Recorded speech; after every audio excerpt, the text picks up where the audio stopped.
We're going to talk tariffs again. Adam, Yeah. I think it's interesting. I wonder if you are familiar with the amount of consumer spend from the likes of Shein, for example, when you say that tariffs are not necessarily a big deal. The majority of the people that I know are getting the majority of their clothing from a company that relies on cheap labor to keep the cost of goods down.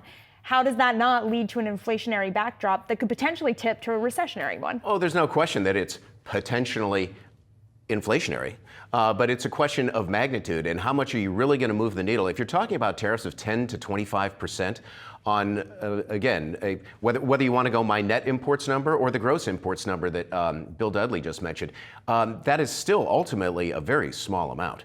It's the stacking, though, right? It's kind of the layer cake of tariffs when it comes to steel, aluminum, VAT potentially. You could argue, but let me tell you something else. So, on average, products that come into this country are tariffed.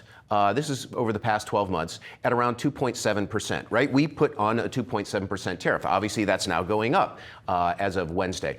When we send products, U.S. exports to various other countries around the world, they face a 6.7% tariff. In other words, other countries are charging us 2.5 times what we charge them. And the whole point of this exercise is to level the playing field.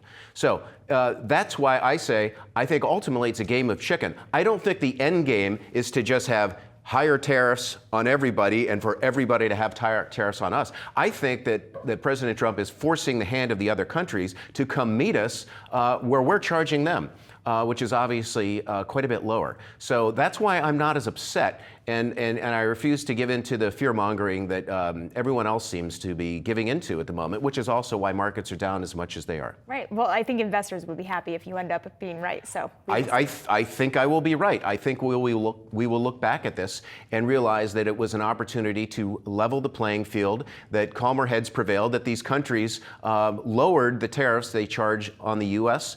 goods, and as a result, we don't need to tariff them to the extent that we are planning to.